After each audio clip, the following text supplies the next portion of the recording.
violence, crime, mass shootings, terrorism, racism, abuse. How do we deal with this sort of criminality? By hating it? By judging it?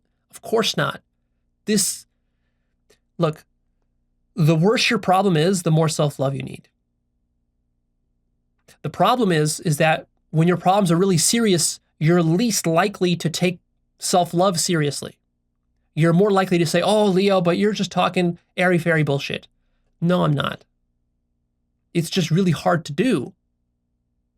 And when things get really bad, like you have terrorism or mass shootings and violence and racism and so forth,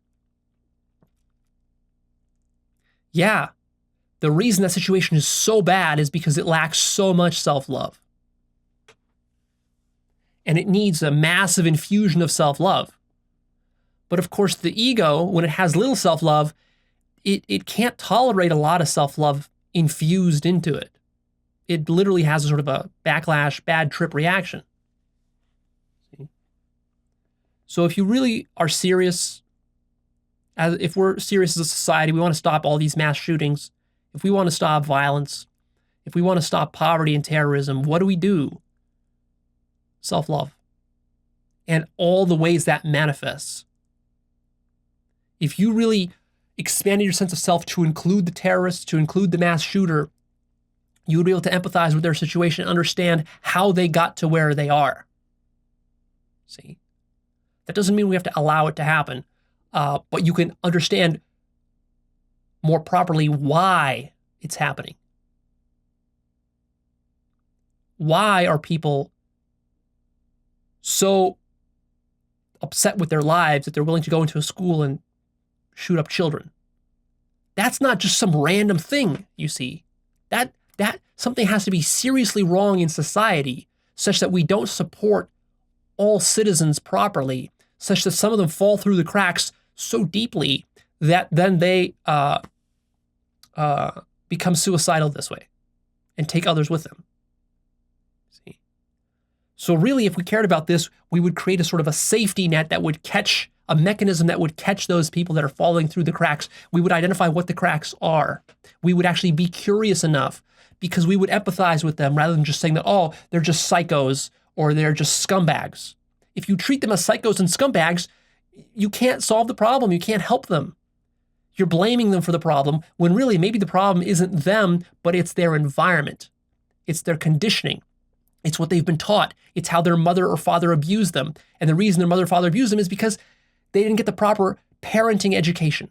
Or maybe because the mother was in such poverty, she had to work 3 different jobs. She didn't have time to spend with her child when he was young. She couldn't afford daycare for him. And so he grew up with the wrong kind of, gangs and then whatever, and then, got into drugs and got into other things. And then that led to a bad situation that spiraled out of control. See? So all these things, especially when we're talking about these large social problems that keep recurring again and again and again, like mass shootings and terrorism and racism, these are systemic problems. They happen because the way that our society is structured is creating, as a function of its structure, these side effects, if you will. So we need to look and change the structure. But to be able to change the structure, we have to be able to expand our sense of self and expand our sense of love.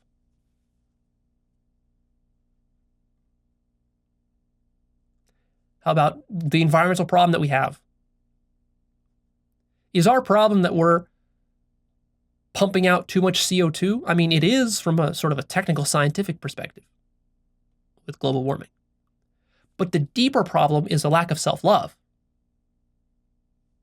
That's why we're pumping out the CO2, even though most people know that pumping out this much CO2 isn't good.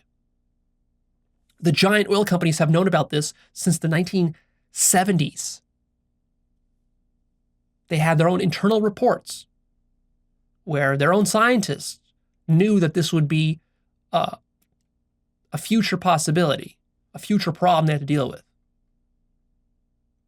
But they did it anyways. Why is that? Because the people that run these companies don't actually love the environment. They don't love animals. They love money more. And that's because their sense of self doesn't incorporate animals and environment. Instead, they go hunt animals for trophies on safari, That's how they show their quote unquote love for animals.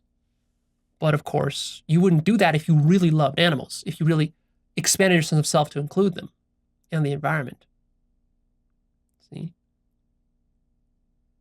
Most people take the environment for granted. They don't actually treat the environment as they treat their own body. Or, some people treat their own body so bad that that's exactly how they treat the environment, which shows you how deep the problem goes.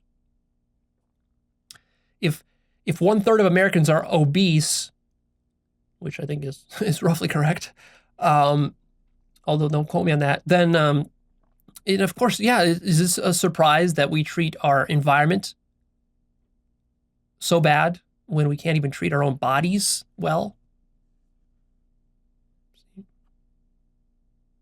But is it the fault of the obese people? No, it's not their fault per se.